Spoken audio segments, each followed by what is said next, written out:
Alright, got something crazy to show today.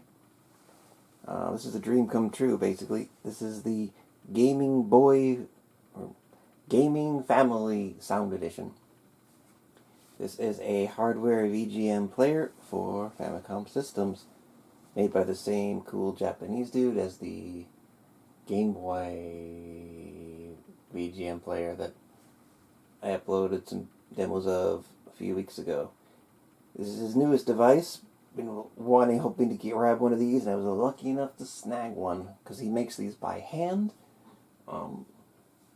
So when you can grab one, grab it, because otherwise they're gone.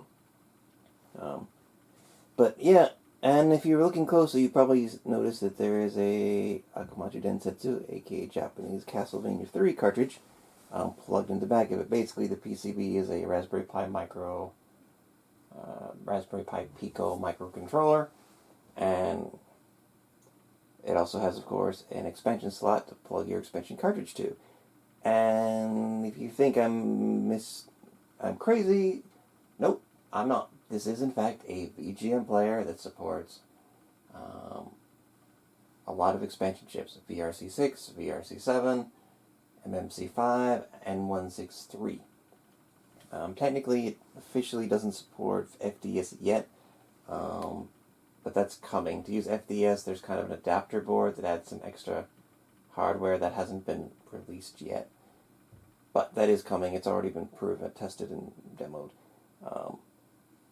But yes, this thing is kind of mind-blowing because this is the world's first and only VRC6 MMC5 and N163 VGM player. The official VGM specification does not support those chips at all.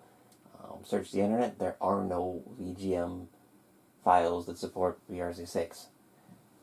They just don't exist because there's no support for them.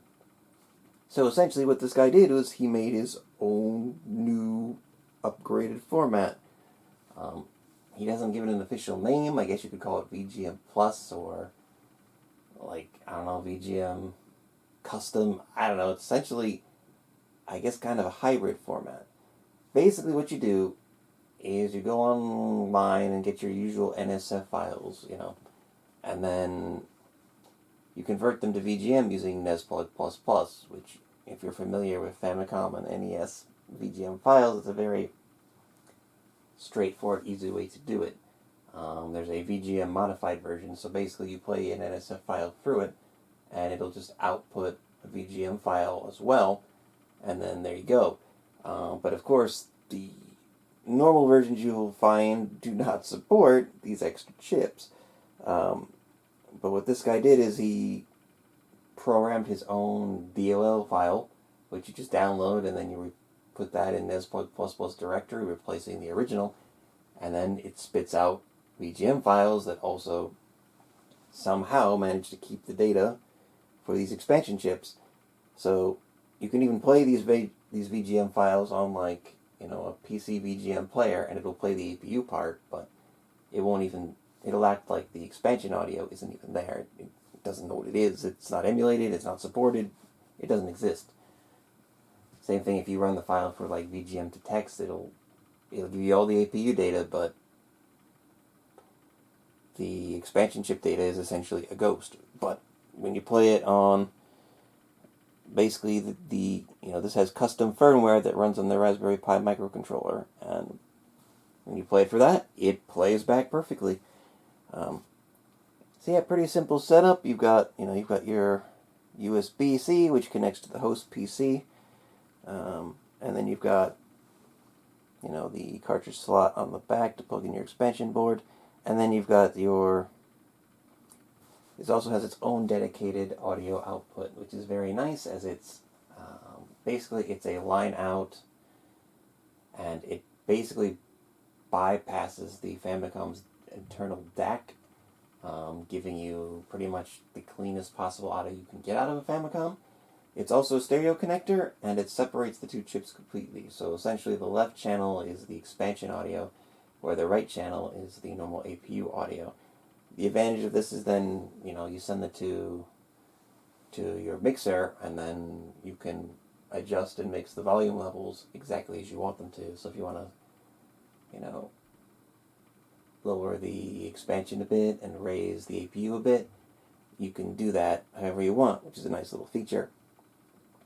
So anyway, today we're mostly going to do VRC6 and maybe a little VRC7 at the end just for fun, because unfortunately I looked for my Famicom cart collection and realized I don't actually own any Famicom carts that use MMC5 or N163. Hopefully in the next few weeks or so I'll make a trip to my local hard-off and dig up some cheapo loose cartridges so that I can actually play with that a bit, because currently I don't own any. But VRC6 is kind of the main appeal anyway. So yeah, so all these VGM files I'm about to play, I generated myself using his custom version of Nezplug++, and yeah, this shit's amazing. So, first let's turn on the Famicom. And you do have to push reset once, simply because the Famicom, I think, boots faster than the Raspberry Pi does. But now, we're ready to go. So,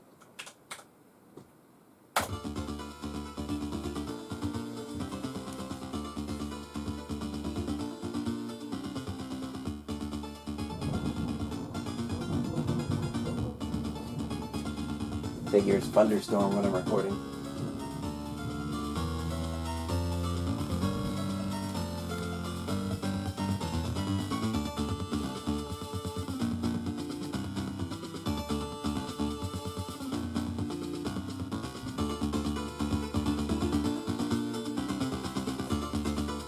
So as I stated, the two chips are kept separate. So if I go to my mixer, for example, I can turn down the... There, I've just completely muted the expansion chip. So that's just the APU.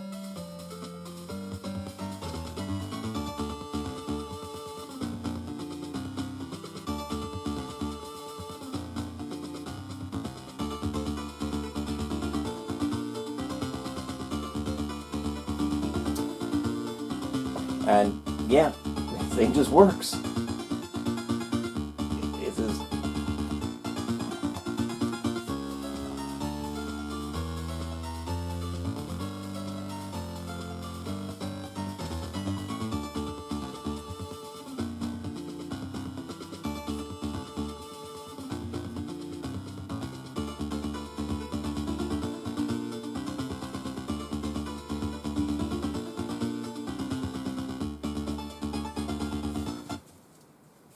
Yeah, one caveat about the system is, since these are hybrid files that nothing else supports, the usual VGM toolset can't do anything with these. Normally when you make a VGM file, you optimize it, you loop it, so it'll loop forever.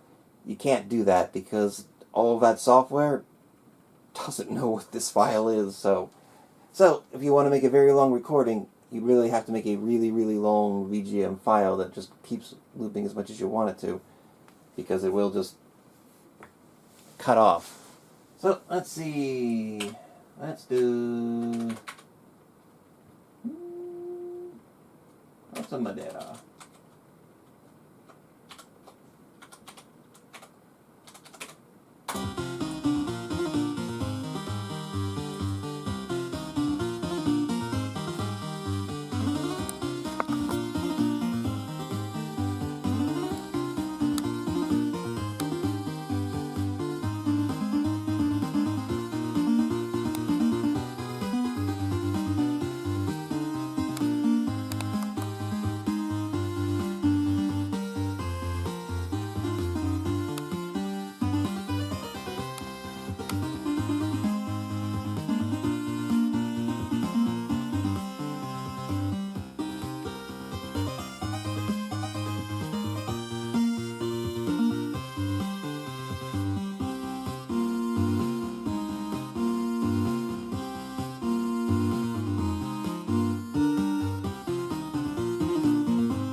some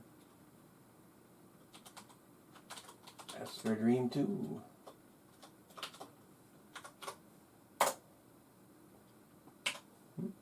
Oh.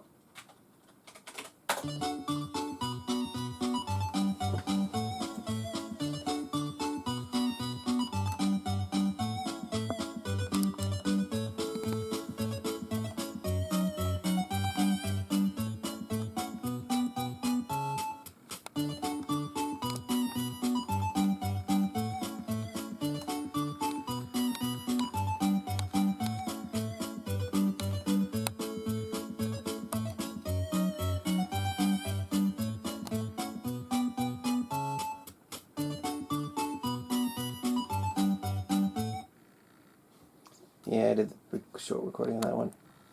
And of course, a cool thing about this is, well, there are only, 3 Famicom games that use VRC6. There are various, stuff that chiptune creators have made their own using this chip, and with this, I can actually listen to it on the real thing. So, hopefully the guy that made this one won't mind me demoing this. So, thank you, Mr. Superjet Spade.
Fucking awesome.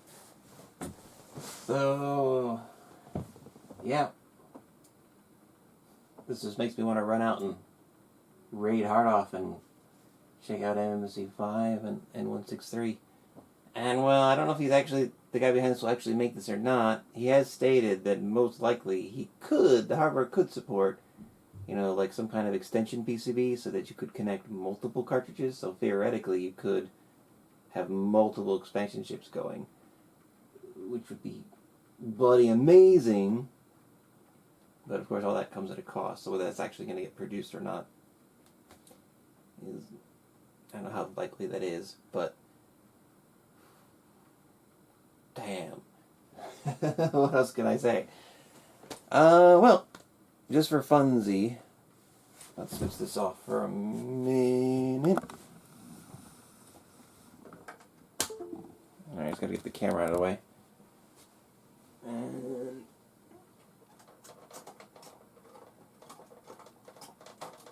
just for some fun, let's plug in Lagrange point and do some VRC7.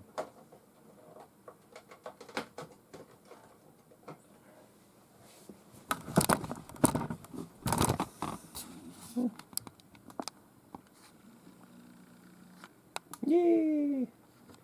Got a little garage point hooked up. I do believe Tiny Toons will also work since it does contain the VRC7 chip. So,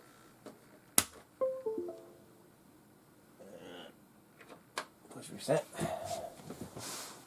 You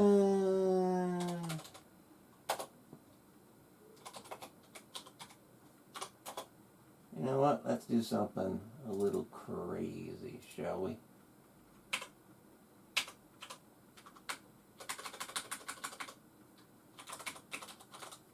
Again, I hope the author behind this doesn't mind me doing this, but I don't make any money off my YouTube videos, so here we go.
Yeah, that's what happens when I cut it off. But you get the idea. Because that's actually a pretty long song. Oh, but yeah, actually, I played that one not just because of the crazy singing, but it's actually a good test of the hardware.